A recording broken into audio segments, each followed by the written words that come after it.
Terima kasih Kak Zek. Oke, saudara-saudara sekalian, hari ini kita sangat bersyukur karena kita bisa hadir di tempat ini.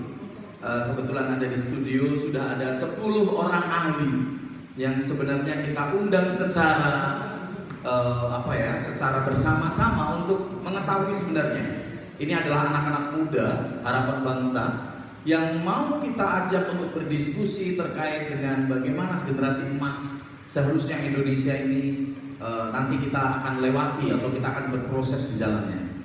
Nah, kebetulan sudah ada 10, nanti kita akan tahu siapakah mereka dan kita akan perkenalkan. Jadi sebelum itu kita beri tepuk tangan terlebih dahulu kepada mereka. Baik, kita akan buka diskusi panel ini dengan sesi pertama, yaitu kita akan perkenalan ya. Jadi akan perkenalan, nanti setelah itu penonton di studio setelah kita diskusi mungkin nanti ada pertanyaan-pertanyaan disiapkan, boleh nanti ada termin-termin di mana saya akan mengatur pertanyaan-pertanyaan tersebut untuk teman-teman atau para ahli yang ada di sini. Baik, kita buka terlebih dahulu dari sudut sebelah sana, dipersilahkan untuk memperkenalkan diri dan siapa namanya, lalu kemudian apa bidang yang sekarang ini sedang digeluti dan bagaimana harapan untuk kurang lebih untuk pertemuan hari ini, apa yang mau kamu ceritakan atau kamu sharingkan dulu, silakan. Selamat sore semuanya. Perkenalkan, nama saya Eva. Kebetulan sekarang saya berada di bidang guru. Saya mengambil guru BK. Harapan saya di hari ini itu semoga acaranya berjalan dengan lancar tanpa ada komplikasi. Terima kasih. Baik, terima kasih, kita beri tepuk tangan sekali lagi untuk panelis kita pertama. Berikutnya kita akan mendengarkan panelis kita kedua. Nama saya Dinda Petrus. Saya sedang berada di bidang pengusaha di bagian skincare. Harapannya untuk pertemuan hari ini? Harapannya semoga para audiens bisa terinovasi dengan kita. Oke, baik, kita beri tepuk tangan untuk panelis kita kedua, yaitu yang memiliki keahlian di bidang skincare ya, pengusaha skincare. Silakan, berikutnya. Perkenalkan, nama saya Maria Grace. Profesi saya itu penyanyi. Harapannya itu semoga semua kami yang ada di sini bisa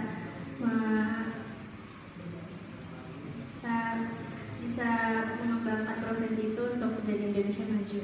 Wah, menarik sekali, kita beri tepuk tangan sekali lagi. Oke, berikutnya panelis keempat. Ini perempuan terakhir di antara para panelis ya, silakan. Perkenalkan, nama saya Stefani. Profesi saya itu sebagai kepala layar. Harap. Harapan saya itu semoga acaranya berjalan dengan baik. Oke, kita beri tepuk tangan.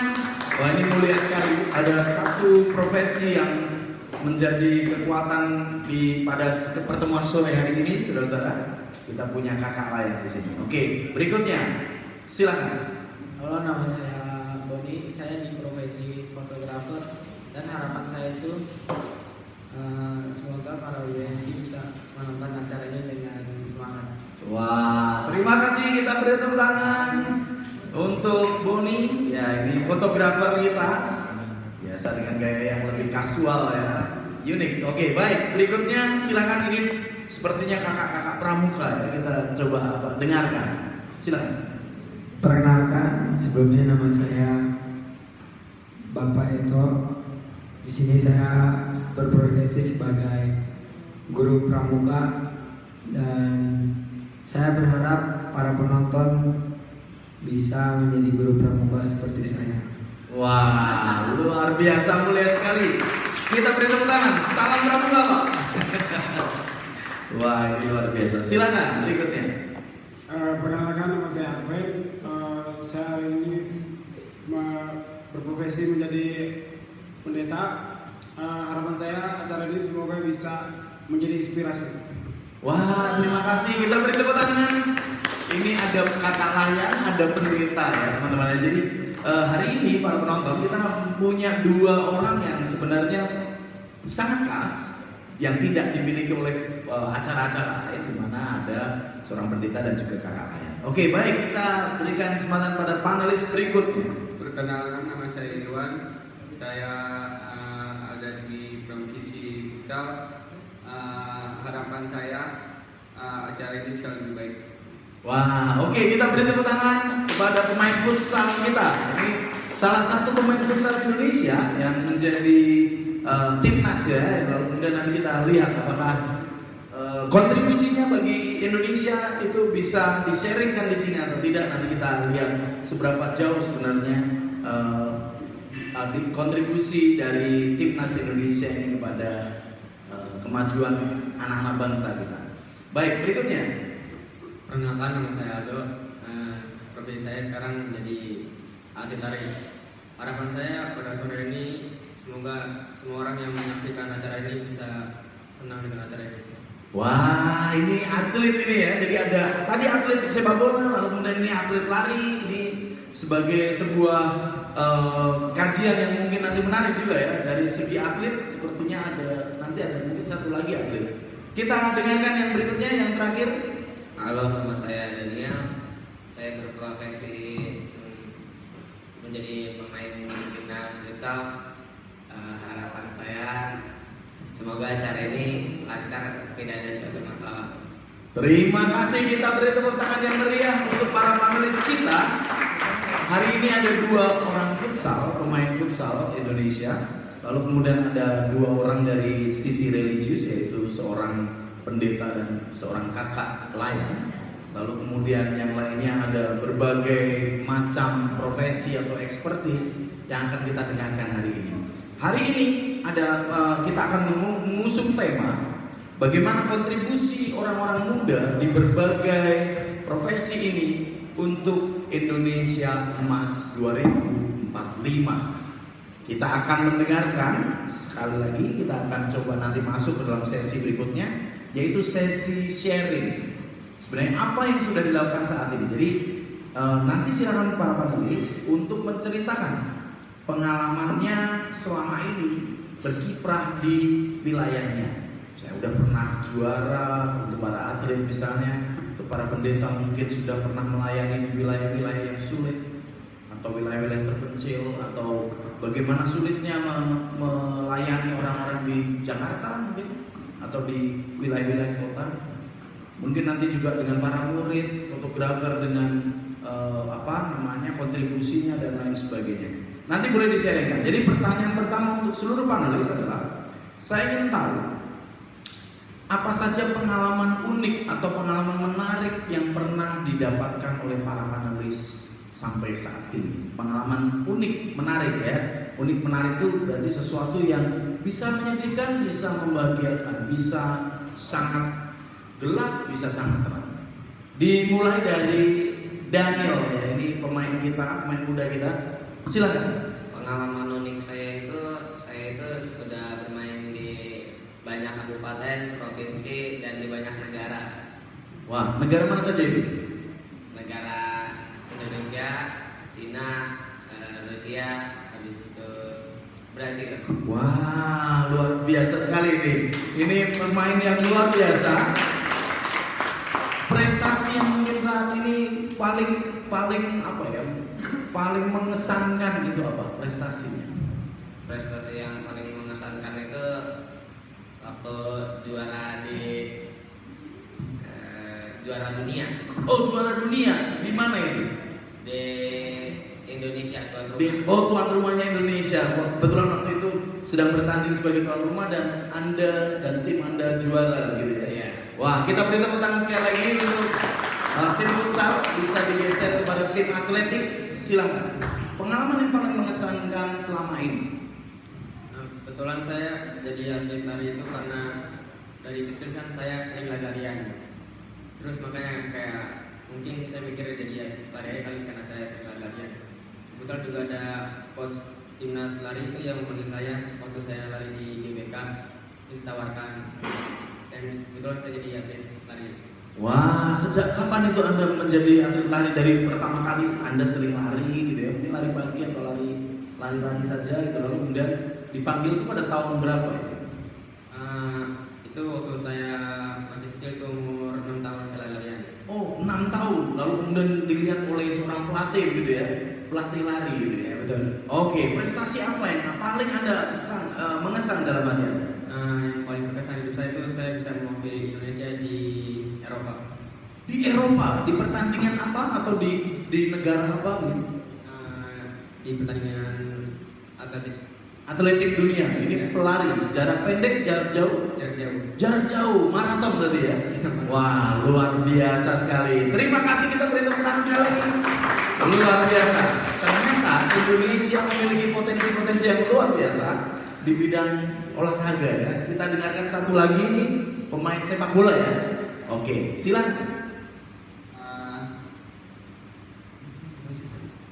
Pertanyaannya adalah apa pengalaman yang paling mengesankan? Pengalaman saya yang paling mengesankan, saya juara 1 itu 3 kali berturut-turut. Juara 1 di sebuah liga atau sebuah kompetisi atau liga? Di sebuah liga. Juara 1 berturut-turut 3 kali. Wah, luar biasa sekali ini. Indonesia tidak kurang orang-orang yang memang luar biasa ya. Nah, ini menjadi sangat menarik. Waktu itu dari 3 pengalaman juara 1 berturut-turut, juara mana yang paling berkesan? Juara 1. Di mana? Di Malaysia. Oh, di Malaysia. Pertandingan di Malaysia melawan Malaysia. Iya. Melawan tuan rumah. Wah, luar biasa. Tuan rumah Anda mencundangi pada waktu itu skornya berapa? 3-1. 3-1, luar biasa. Memang seharusnya Malaysia menunduk pada bangsa Indonesia karena memang berapa kali pertandingan Malaysia selalu kalah. Bahkan kemarin baru saja terjadi ya, kalah dengan Afghanistan 7-0. Bayangkan ya, 7-0 digulung 7-0. Ini dengan Indonesia 3-1 ya. Wah, luar biasa. Apa yang membuatmu terkesan? Saya bisa pergi ke luar negeri. Oh, itu baru pertama kali kamu keluar negeri? Wah, luar biasa. Ya, baik. Kita beri tepuk tangan sekali lagi untuk talenta Indonesia yang luar biasa ini. Berikutnya, Bapak Pendeta. Apa pengalaman yang paling unik dan paling Anda rasakan sebagai pengalaman yang mengesan ya? Silakan. Pengalaman saya menjadi pendeta itu, saya udah khotbah di berbagai negara. Berbagai negara juga? Wah, luar biasa ini. Terus ada 24 negara saya khotbah. 24 negara, Anda pernah berkhotbah di 24 negara. Negara mana yang paling jauh? Waktu itu negara paling jauh di Brazil kalau nggak salah. Brazil. Wah, Brazil memang kota orang-orang Kristen ya, cukup kuat dengan Kristen dan Katolik ya. Lalu kemudian di sana ya, apa yang membuat Anda terkesan di sana? Yang membuat saya terkesan itu di sana itu sangat ramah, damai, sangat dan tentram sih. Wah, oke, luar biasa. Ternyata pengalaman Bapak Pendeta ini ya. Kalau di Indonesia, Bapak Pendeta paling jauh di mana? Bapak kan sekarang berada di Jakarta. Paling jauh posisinya pernah berkhotbah di mana? Di pulau apa atau di daerah mana? Di Papua. Di Papua. Di daerah mana? Di Jayapura. Di Jayapura. Wah, luar biasa. Ternyata dari ujung ya. Jadi pernah ke wilayah Aceh atau belum pernah? Oh, udah. Sudah pernah. Berarti dari Aceh sampai Papua ya. Betul. Luar biasa. Ternyata Bapak Pendeta kita ini sudah sangat dikenal oleh masyarakat di sana. Dan menurut Bapak Pendeta, apa yang paling Bapak Pendeta ingat ketika Bapak Pendeta berkhotbah? Maksudnya ketika memberikan khotbah kepada masyarakat gitu ya, pada umat. Apa yang paling Bapak Pendeta rasakan itu sebagai khotbah yang paling menyentuh gitu? Waktu itu saya pernah khotbah dan di situ ada masyarakat yang kebetulan pernah mengalami yang saya ceritakan, yang saya khotbahkan, dan itu membuat dia tersentuh dan dia bisa berinteraksi dengan saya. Langsung menemui Bapak Pendeta dan lalu kemudian berdiskusi begitu ya? Ya, betul. Wah, luar biasa, sangat tersentuh. Dan inilah sosok dari pendeta dari Indonesia, anak muda yang menjadi pendeta untuk bangsa Indonesia. Silakan selanjutnya. Luar biasa. Baik, terima kasih. Bapak siapa sih, Pak? Anjar, saya Anjar Wiasto. Pak Anjar. Baik, mohon maaf tadi pertanyaannya. Oh, pertanyaannya baik. Pertanyaannya adalah, selama ini Bapak kan menjadi guru pramuka. Apa yang paling berkesan selama perjalanan hidup Bapak dari awal Bapak berkecimpung sebagai guru pramuka hingga saat ini? Pengalaman saya yang paling berkesan itu mengikuti lomba, kayak lomba kan di pramuka tuh ada kayak ikat apa sih, membuat tenda. Membuat tenda. Jadi, Oke. waktu itu saya mengajar di satu sekolah di kalau SMP Kristen Bakaresto. Oke. Ya, jadi saya mengajar di situ dan setelah saya mengajar pramuka, saya dipanggil sama guru capsnya. Iya. Pak, ini ada satu lomba yang antar sekolah dan Bapak bisa mewakili sekolah kita. Lomba pramuka membuat kayak kompetisi membuat tenda. Cepat-cepatan Ya, membuat tenda. Wah, luar biasa. Dan Anda? Dan saya mewakili sekolah itu dan juara 1. Wah, kita beri tepuk tangan sekali lagi. Karena ternyata di pramuka kan ada banyak ya, ada latihan tingkat, ATLT gitu sebenarnya, latihan tingkat, lalu kemudian nanti ada pramuka Garuda, ada lalu kemudian banyak kegiatan sebenarnya di pramuka Indonesia. Dan Indonesia terkenal sebagai pandu yang setahu saya ya, sejauh saya tahu, pandu Indonesia itu terkenal nomor 3 kalau tidak salah. Kalau tidak salah, betul. Nah, nanti boleh dikoreksi ya kalau saya salah. Nah, pertanyaannya waktu itu apa kesan Bapak ketika melihat anak-anak Bapak yang Bapak sudah latih lalu kemudian bisa menjadi juara? Saya jadi terharu. Jadi saya ngeliatnya, wah bagus nih, mereka ada kerjasamanya yang bagus. Dan terus mereka itu pertama kali mereka juara. Dan pertama kali mereka ikut lomba. Wah, luar biasa. Satu tim ada berapa orang, Bang? Itu cuma dibutuhkan 5 sampai 6 orang. 5 sampai 6 orang dan itu juara. Ya, baru pertama kali juara, pertama kali ikut dan pertama kali Bapak juga. Wah, luar biasa. Kita beri tepuk tangan kepada tim pramuka dari Pak Van Restur ya. Baik, kita geser ke sebelah. Nah, ini kakak-kakak yang cool biasa. Fotografer biasanya begitu ya, dingin begitu ya. Oke, baik. Mungkin bisa diceritakan kesan selama ini, apa yang paling bermakna atau paling berkesan selama Bapak atau kakak ya, saya panggil kakak aja karena masih muda sekali, kakak menjadi seorang fotografer profesional.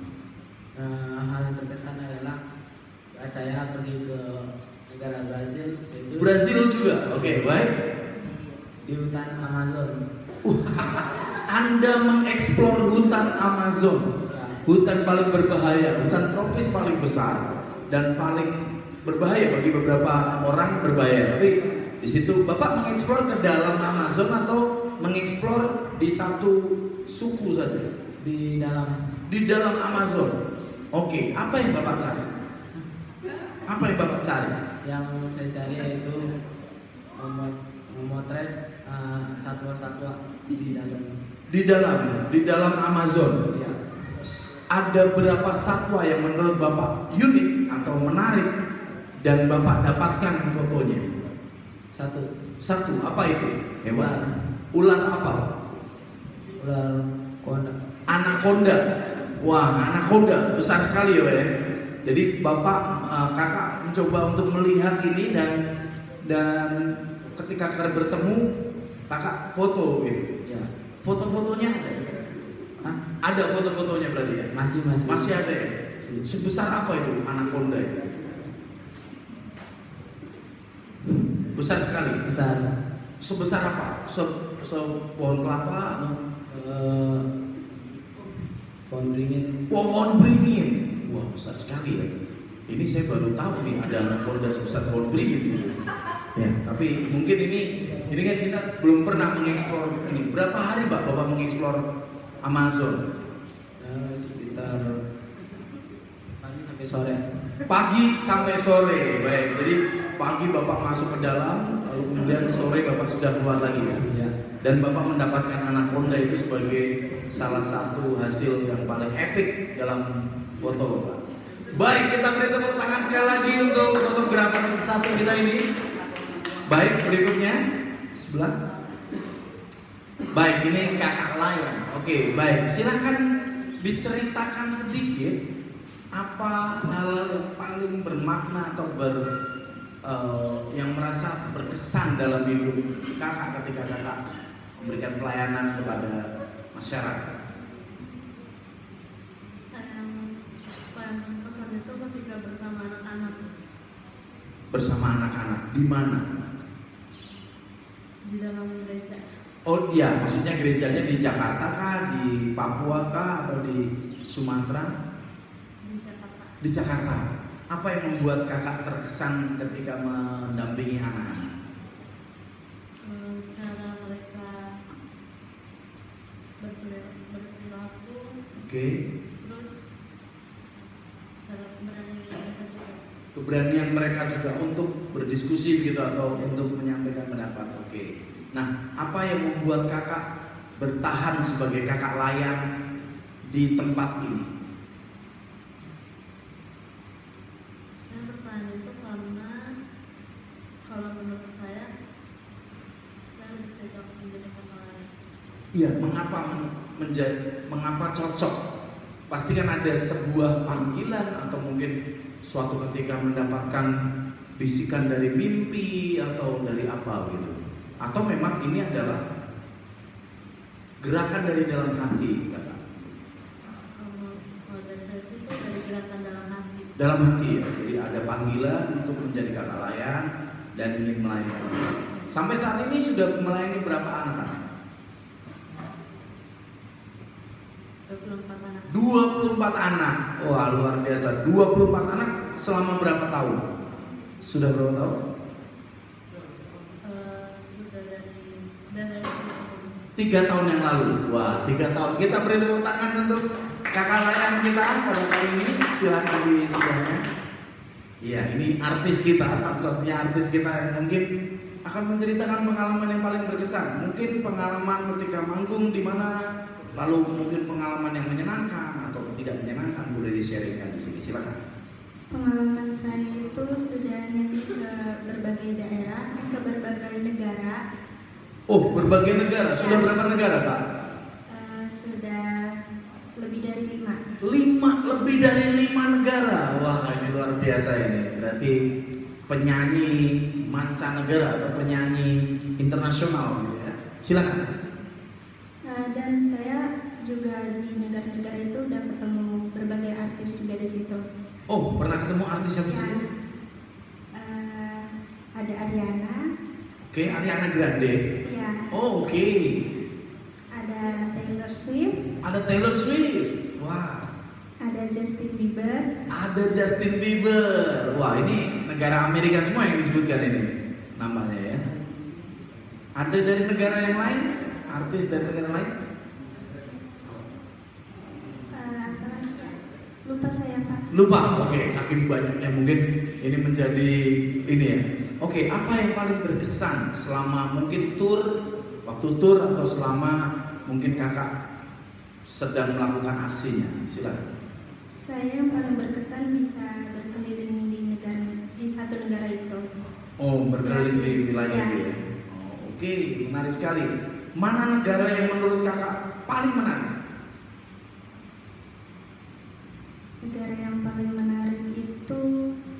Korea. Korea, mengapa? Karena di situ ada tempat wisata yang bagus. Oh, oke. Wah, ini menarik sekali. Baik, kita beri tepuk tangan kepada artis kita satu ini. Kita bergeser kepada pengusaha muda Indonesia yang saat ini banyak sekali ya orang ingin jadi pengusaha, namun seringkali ketika mengalami kegagalan sedikit sudah menyerah gitu ya. Nah, ini kita di hadapan kita ada pengusaha. Orangnya kecil tapi memang dia adalah pengusaha, jadi orang besar. Baik, kita akan tanyakan kira-kira apa yang paling berkesan selama menjadi pengusaha kosmetik pertamanya. Silakan.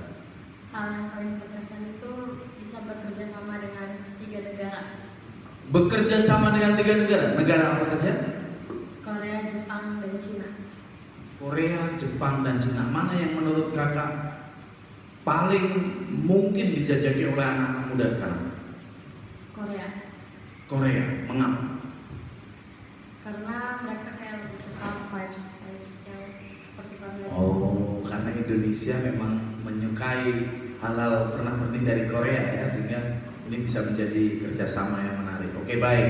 Kita akan geser ke sebelah. Kita beri tepuk tangan kepada pengusaha kita. Berikutnya silakan. Hal yang paling berkesan di saya itu waktu menjadi guru BK itu saya pernah mengajar di salah satu sekolah. Terus ada beberapa anak bandel gitu yang mungkin memang susah dikasih tahu ya. Jadi pernah saya nasihatin baik-baik, tapi mereka belum berubah. Terus saya juga masih nasihat buat masa depan mereka itu gimana secara biar lebih baik. Terus puji Tuhannya mereka sekarang menjadi orang yang baik, lebih sukses. Wah, ini dia, guru ini mengubah nasib bangsa anak muda yang mungkin dari hal yang buruk menjadi yang baik ya. Itu paling berkesan di dalam ini.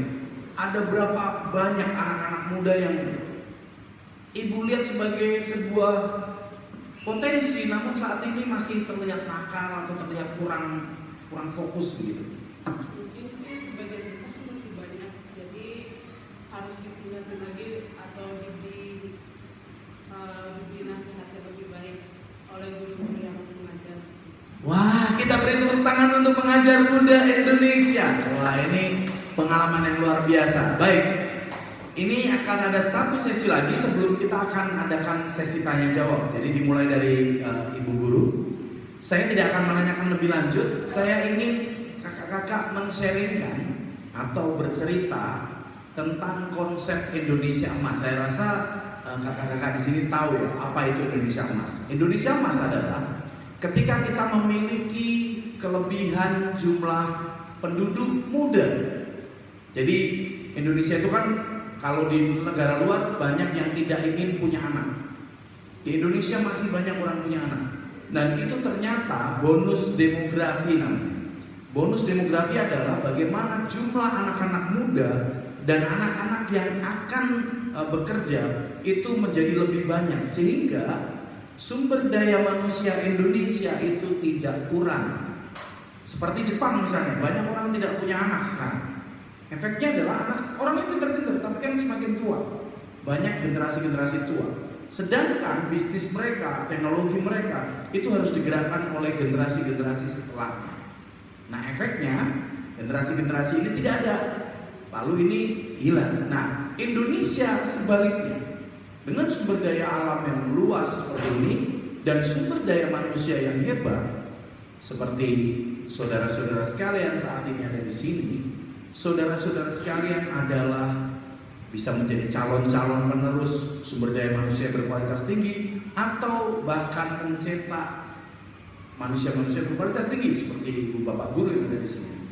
Jadi saya berpikir bahwa mungkin saat ini saya ingin mendengarkan cerita apa pendapat ibu dan bapak terkait dengan Indonesia Emas atau harapannya terhadap masyarakat Indonesia ya, terhadap anak-anak muda Indonesia, apa harapannya sehingga nanti Indonesia Emas itu benar-benar terjadi di tahun 2045 dan bukan menjadi Indonesia cemas.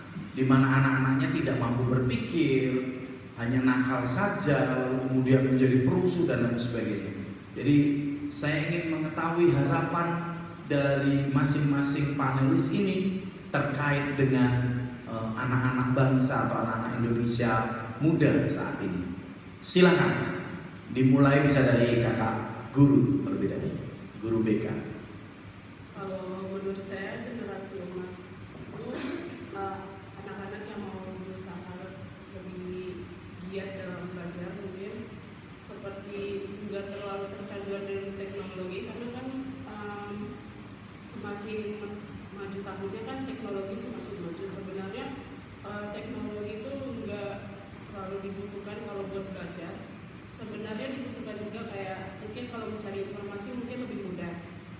Tapi sebenarnya kalau lebih ke membaca itu bisa lebih mendapatkan informasi yang bisa kita simpan di dalam pikiran kita, nggak kayak AI. Mungkin kalau AI kan hanya dicetak doang. Terus juga dapat membentuk karakter, jadi lebih rajin baca buku, terus rajin juga mengerjakan tugas tanpa harus mengandalkan orang lain. Jadi kita punya karakter yang bertanggung jawab dan juga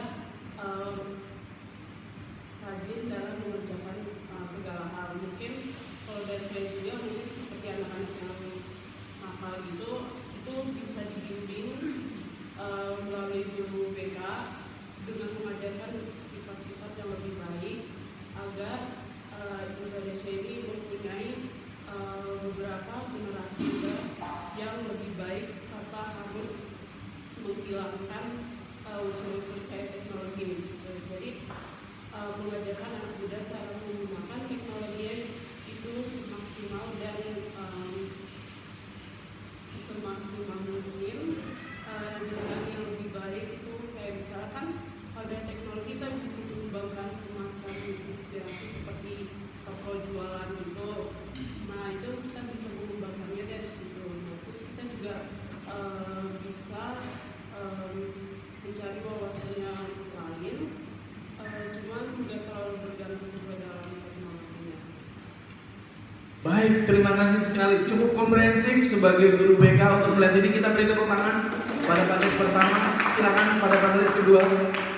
Apa harapan dan keinginan ya yang bisa ditumbuhkan mungkin dari ekspertis kakak sebagai pengusaha gitu? Anak Indonesia itu harusnya seperti apa atau bagaimana? Silakan. Menurut saya sebagai Indonesia emas, kita itu disebut negara Indonesia yang berkembang. Jadi sebagai anak muda kita harus banyak berlatih, terus mencoba sehingga bisa memotivasi dan menjadi Indonesia lebih maju. Itu saja. Baik, terima kasih. Kita beri tepuk tangan. Silakan. Harapan saya untuk anak-anak Indonesia supaya Indonesia ini bisa menuju Indonesia emas itu sejak dini itu dia harus dibangun, dibentuk supaya dia bisa percaya diri. Karena kalau nyanyi kan biasanya ke panggung, jadi bertemu dengan orang-orang. Jadi dia harus percaya diri, dia harus dilatih dari kecil untuk public speakingnya, dan saat besar nanti dia akan gugup saat nyanyi. Wah, sangat relevan dengan apa yang sedang dilakukan. Kita beri tepuk tangan pada artis kita. Berikutnya silakan. Harapan saya bagi anak Indonesia emas itu bisa lebih disiplin dalam perilaku, terus dalam public speaking juga. Oke, disiplin ya. Disiplin menjadi salah satu kunci untuk keberhasilan anak muda. Baik, kita beri tepuk tangan dan berikutnya silakan. Harapan saya untuk generasi selanjutnya itu untuk negara Indonesia, misalnya kalau hutan itu harus dirawat dengan baik, ya misalnya nggak boleh nambah pohon sampah sembarangan atau membuang sampah sembarangan di sungai. Soalnya kalau misalnya kayak gitu pemandangan lagi itu bakal jadi jelek, jadi nggak bisa buat di pariwisata. Wah, oke, ini relevan sekali ya ketika alam buruk, lalu fotografinya menjadi juga backgroundnya buruk begitu ya, dan generasi selanjutnya tidak bisa menikmati apa yang sekarang ini ada gitu ya. Itu menjadi salah satu harapan dan apa ya, keinginan dari kakak untuk menjadi, kalau mau menjadi Indonesia Emas ya seperti itu generasinya. Oke, kita beri tepuk tangan kepada fotografer berikutnya, silakan. Kalau menurut saya untuk Indonesia Emas. Saya kan sebagai guru, bagaimana saya menghadapi maksudnya dalam membimbing anak-anak untuk menjadi keluarga yang baik dan generasi emas yang baik. Kalau menurut saya dalam guru mungkin kita yang pertama cara kita mengajar, terus cara kita menghadapi satu murid, kayak murid ini nakal banget, cara kita menghadapinya gimana. Setelah itu guru pun membutuhkan namanya evaluasi atau kayak rapat gitu. Ya. Jadi hari ini apa yang dihadapi ceritakan, dan mungkin kita bisa cari jalan keluarnya, dan itu pula bisa dilakukan oleh guru kepada muridnya, dan bisa diajak ngobrol anak itu, kamu ada masalah apa hari ini, kamu sedang terlibat dalam perundingan apa, dan itu dengan cara itu kita bisa tahu kalau murid ini bisa kita bangkitkan menjadi lebih baik, dan dia punya masa depan yang lebih cerah. Wah, luar biasa ini Bapak dari Guru Pramuka memberikan pencerahan kepada anak Indonesia untuk menjadi lebih kritis, menjadi lebih mendalam begitu ya terkait dengan pemaknaan hidupnya. Baik, kita lanjutkan kepada Bapak Pendeta, silakan. Kalau menurut saya Indonesia Emas itu kita membutuhkan pengajaran untuk kepada anak-anak generasi emas, seperti kita membimbing anak-anak untuk menuju yang lebih baik untuk kedepannya, dan bisa memberi inspirasi atau suatu inspirasi, dan bisa membuat anak itu bisa menjadi lebih baik ke depannya. Wah, oke, berarti inspiratif. Anak Indonesia harus inspiratif. Kita beri tepuk tangan kepada Bapak Pendeta, sangat inspiratif, luar biasa. Oke, baik. Berikutnya pada atlet kita. Ini adalah 3 atlet kita. Silakan. Menurut saya sebagai Indonesia Emas, latihan itu jangan pernah bolos, karena bisa membawa kita ke masa depan yang baik dan yang benar. Oke, berarti disiplin ya. Lagi-lagi disiplin menjadi salah satu prasyarat utama untuk anak kita atau generasi Indonesia menjadi generasi emas. Silakan, berikutnya. Kalau harapan saya untuk negeri Indonesia Emas, untuk anak-anak mudanya mungkin jangan mengembangkan bakat hanya di dalam kelas ataupun di sekolah. Kita bisa mengembangkan bakat di luar sekolah. Karena kan di zaman sekarang kan teknologi semakin maju juga, jadi kita tidak bisa mengembangkan bakat kita di sekolah. Apalagi bagi anak-anak muda yang mau menjadi atlet, itu kalian bisa kurangin bermain teknologinya, karena kan kalau bagi atlet kan dampak teknologi bagi atlet itu kan sangat berpengaruh.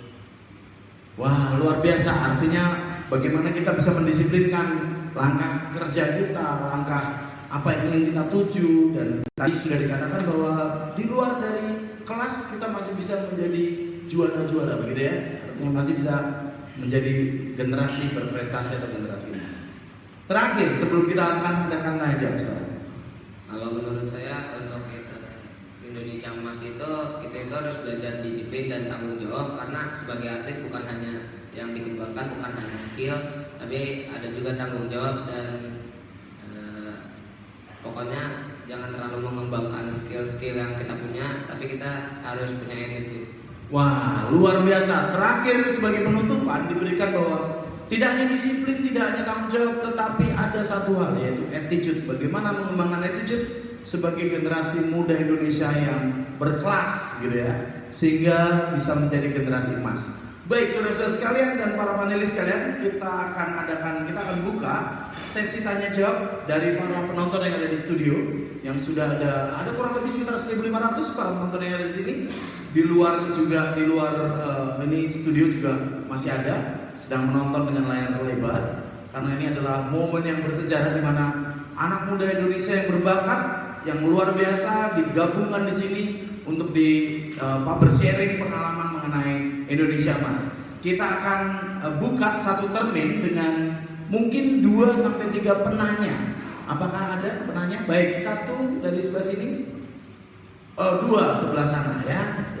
Ini dari sebelah sini, lalu kemudian nanti saya. Oke, baik, silakan. Oke, terima kasih kesempatannya Bapak Anjar.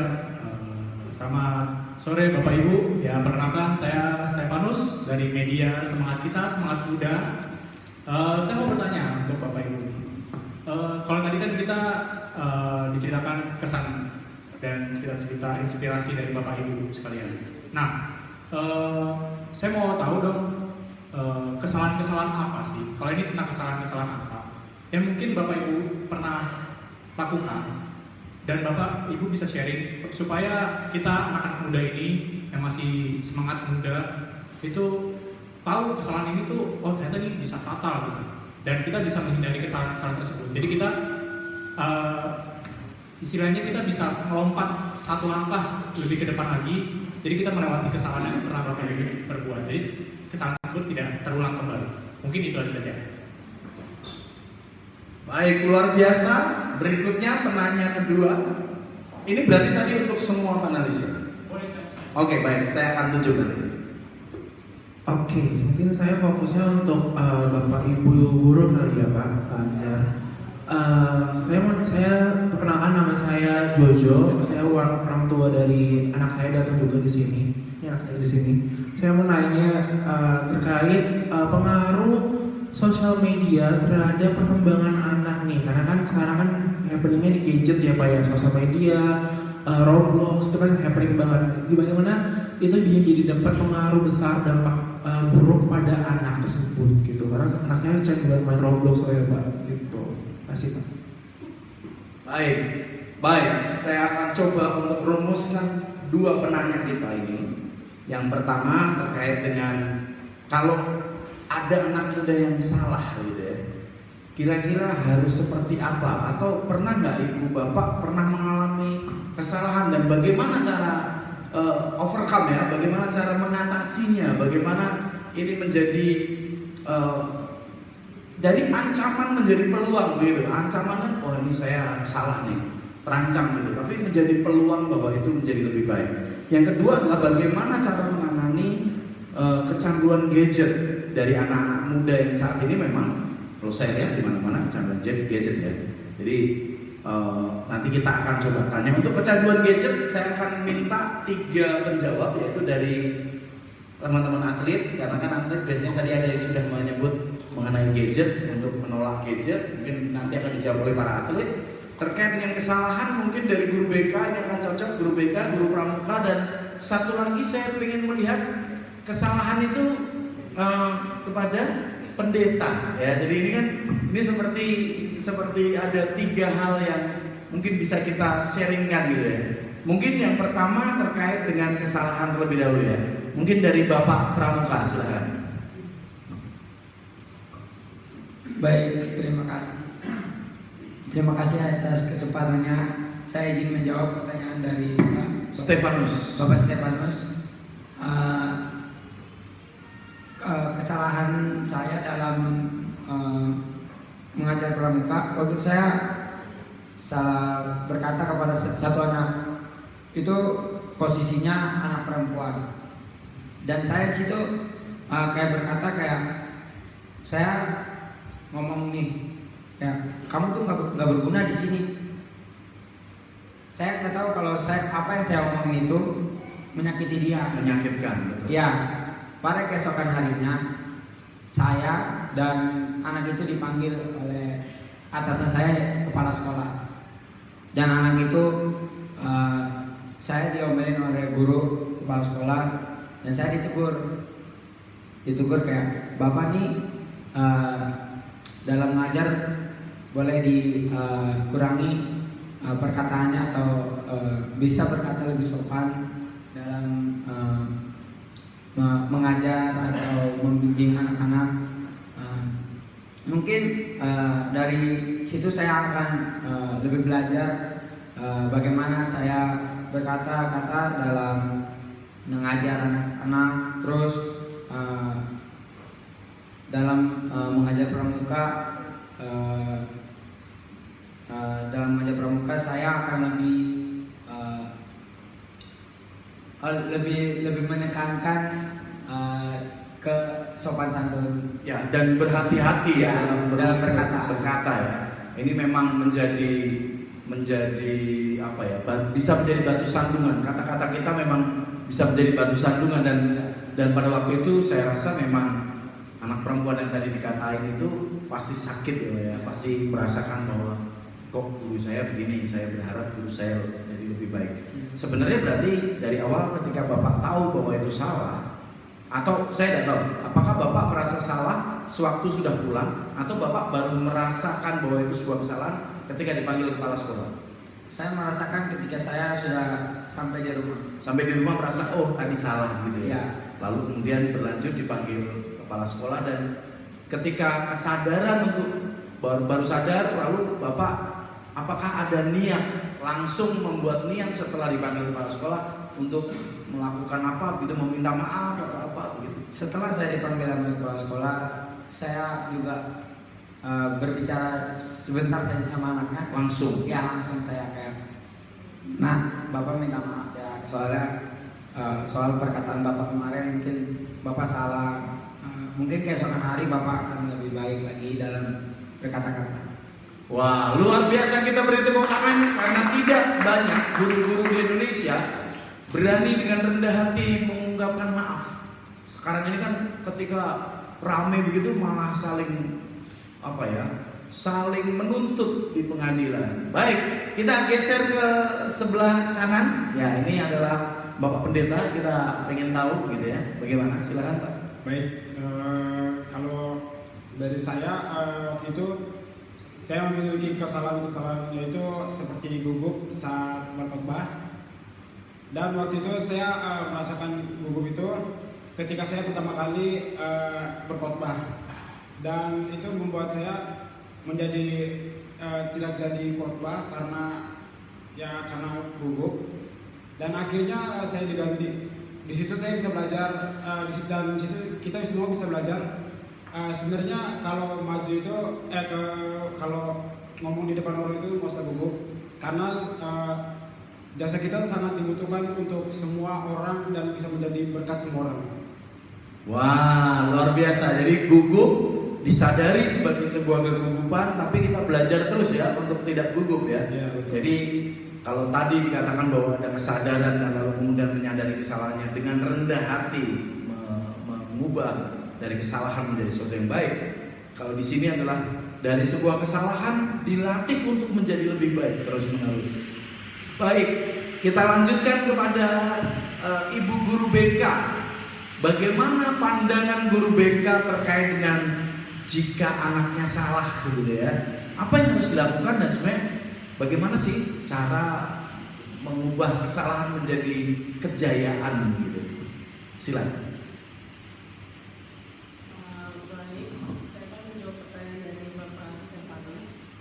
Pertanyaannya kan kesalahan-kesalahan apa yang pernah dilakukan dan caranya itu gimana sih? Jadi dulu itu kan saya tidak tahu apa itu minat bakat. Jadi saya itu mengikuti aja kayak, oh teman saya suka nyanyi jadi saya ikut nyanyi. Tapi ternyata waktu udah besar saya baru tahu kalau ada minat bakat gitu. Jadi saya mencari tahu sendiri minat bakat saya itu apa sih sebenarnya. Terus akhirnya saya ketemu, oh saya suka mengajar, saya suka mendisiplinkan. Terus disitu saya kepikiran, Kalau itu berarti tugas saya sebenarnya itu bukan sebagai penyanyi atau artis. Jadi saya sebenarnya itu adalah guru yang mau mendidik anak-anaknya gitu untuk menjadi lebih baik gitu. Oke, jadi dari awalnya nggak tahu gitu ya, ketidaktahuan itu sebagai sebuah kesalahan ya, lalu kemudian akhirnya mengetahui dan sampai pada titik tertentu itu menjadi sebuah kekuatan ya, dan itu dijadikan sebagai oh ya ini kita harus mulai menguasai atau melihat kembali sebenarnya saya mau kemana, arah tujuan hidup gitu ya, pemaknaan itu. Baik, selanjutnya, nah ini pertanyaan kedua dari Pak Zek ya, terkait dengan bagaimana kalau kecanduan game gitu ya. Mungkin tidak hanya kecanduan game, bisa jadi kecanduan obat, kecanduan alkohol. Ini kan mirip ya namanya kecanduan ini. Nah, bagaimana ini sebagai seorang atlet saya rasa cocok sekali nih gitu untuk menjawab pertanyaan ini. Silakan. Menurut kamu bagaimana cara menanggulangi kecanduan ya, kecanduan apapun, termasuk pinjol dan ojol gitu ya, kok ojol, pinjol dan judol. Kalau ojol kan ojek online ya. Baik, judol, silakan. Cara menanganinya kalau dengan elektronik itu kita itu harus dibatasi waktu-waktu, dimana kalau kita kayak sejam itu untuk bermain game, habis itu sejamnya lagi belajar dan bermain di luar rumah, itu agar anaknya itu tidak terlalu tidak terlalu main dengan gadget, agar dia bisa berinteraksi dengan orang luar. Dan jika ada yang kecanduan kayak misalnya obat-obat terlarang atau apapun itu judul, kita itu harus dibatasi pergaulannya agar tidak merusak kita, tidak merusak tubuh, tidak merusak pikiran kita, dan tidak terpancing oleh hal-hal duniawi. Wah, berarti sudah ada salah satu teknik bagaimana cara menanggulangi kecanduan. Salah satunya adalah dengan membagi waktu. Jadi bagaimana waktu itu dibagi 1 jam untuk ini itu kegiatan di luar, berinteraksi dengan masyarakat dan lain sebagainya gitu ya. Jadi ini sebuah teknik yang luar biasa yang mungkin disaringkan oleh salah satu atlet kita, atlet futsal ya. Baik, selanjutnya coba dari atletik. Mungkin kalau dari saya untuk membatasi seperti judul ataupun narkoba itu benar tadi yang sudah dibilangkan oleh Kak Daniel. Mungkin kita bisa membatasi pergaulan kita, karena kan di pergaulan zaman sekarang kan banyak yang kayak membawa dampak negatif dan positif. Nah, kita menjauhi yang membawa dampak negatif. Terus kalau untuk mengurangi kecanduan teknologi, mungkin kita bisa melakukan hal positif seperti membaca buku agar kita dapat wawasan lebih luas lagi, ataupun kita bisa beraktivitas apapun kayak seperti karya tangan ataupun mengolah sampah plastik.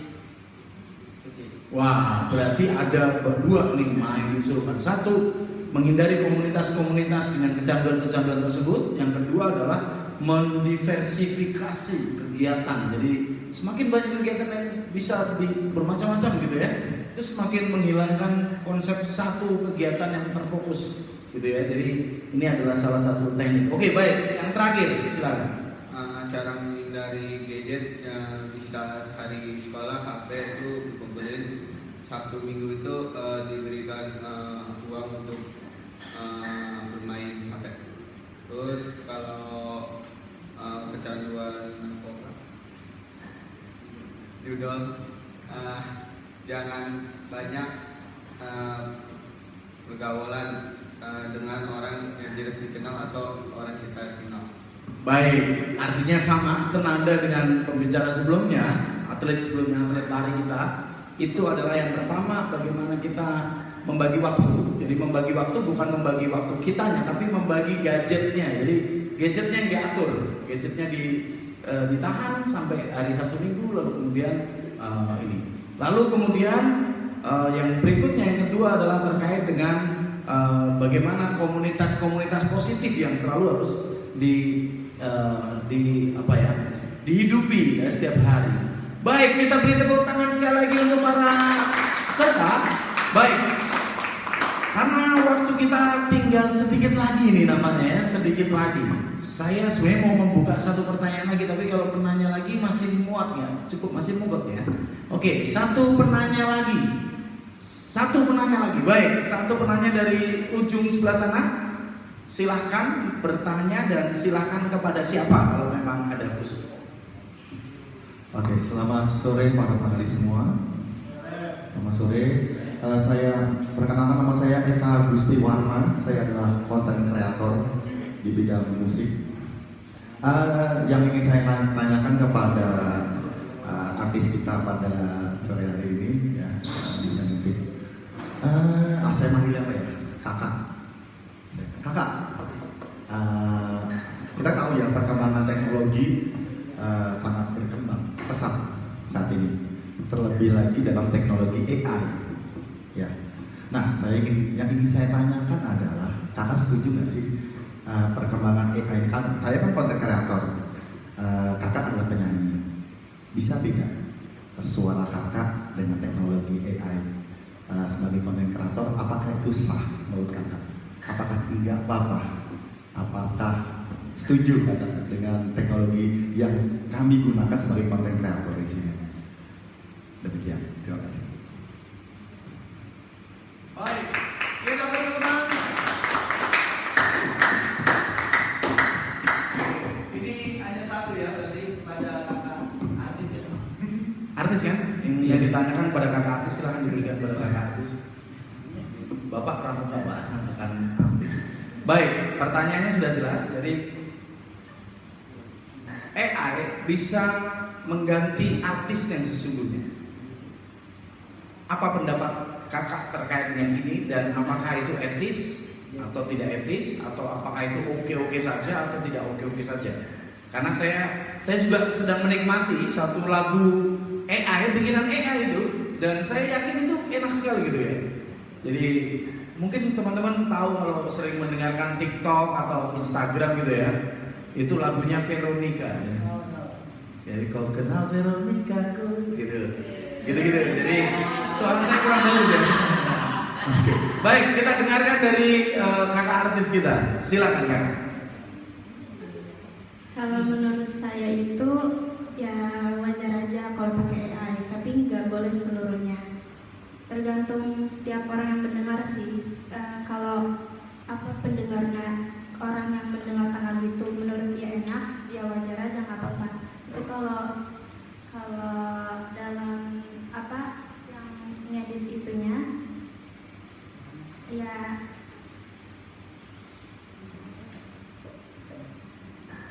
nggak apa-apa kalau ada AI-nya, tapi lebih natural aja gitu. Oke, jadi artinya sejauh memang itu tidak mengganggu, silakan gitu ya. Tapi kalau itu sudah mulai mengganggu, itu menjadi masalah. Nah, tapi kan sebenarnya ini mengganggu ya, karena bisa jadi kakak tidak lagi jadi artis karena artisnya AI. Karena lagu-lagunya AI lebih enak daripada, bisa jadi ya, lebih enak terdengar daripada lagu yang dibuat oleh kakak sendiri. Nah, pertanyaannya adalah seperti ini. Saya coba pertajam pertanyaannya, apakah kakak merasa dirugikan dengan adanya AI? Itu dulu, baru nanti dijelaskan mengapa. Ya, saya merasa terugikan. Oke. Alasannya mungkin? Alasannya ya ada AI itu. Oke, dengan adanya AI berarti pendapatan kakak juga terganggu ya, sebenarnya. Oke, ini menjadi masalah ya. Nah, yang baik, yang ideal seperti apa kak? Menurut kakak? Kakak versus AI gitu ya, kurang lebih gitu ya. Oke. Kalau menurut saya itu ada suara asli penyanyinya, terus kalau semisal ada suara AI-nya nggak dicampur, di mix sedikit nggak apa-apa. Oh, jadi artinya mix gitu ya, hybrid antara yang asli dengan mungkin musik-musik yang menggunakan AI juga supaya itu menjadi lebih berwarna gitu ya. Nah, baik. Saya rasa luar biasa jawaban dari artis kita pada saat ini. Baik. Jadi kita dari tadi sudah berbincang, berangkat dari keresahan Indonesia, anak-anak muda Indonesia, lalu kemudian berangkat dari pengalaman-pengalaman pribadi sebagai orang-orang yang anak muda yang hebat-hebat di Indonesia untuk mencetak generasi emas, dan terakhir tadi sampai pada teknologi, bagaimana teknologi itu mengganggu, bisa menjadi pengganggu, bisa juga menjadi penguat, bisa juga menjadi yang memberikan motivasi dan sebagainya menjadi lebih baik. Nah, saya ingin menanyakan satu persatu, bukan menanyakan, lebih saya ingin meminta para panelis ini memberikan satu pesan dan kesan kepada anak muda Indonesia, agar anak muda Indonesia yang saat ini sedang belajar, sedang menempuh atau sedang berjuang dalam hidupnya, nanti pada saatnya di 2045 Indonesia benar-benar menjadi Indonesia emas. Dan pada saat ini saya rasa andalah nantinya di 45 nanti andalah orang-orang yang memang berkarya di wilayah-wilayah itu gitu ya. Kita berangkat dari kakak yang dari guru BK. Baik, jadi kesan dan pesan untuk anak Indonesia bisa dilihat di kamera sebelah sana. Jadi melihatnya kamera sebelah sana ya, teman-teman. Silakan dimulai dari kakak guru.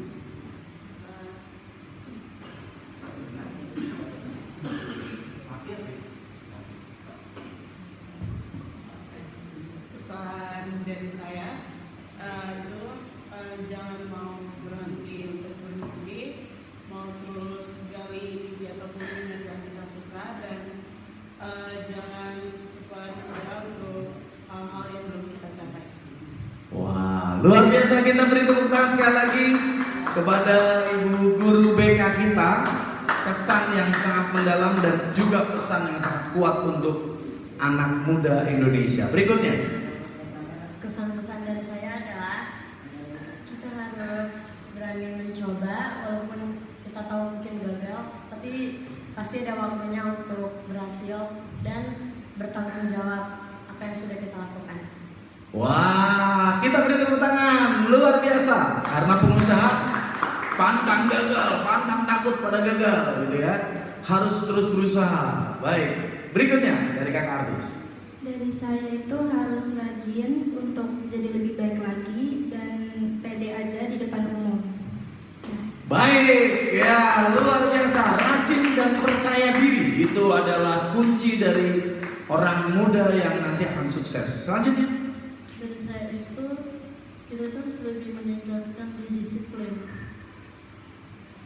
Disiplin ya. Oke, disiplin. Kita beri tepuk tangan. Berikutnya.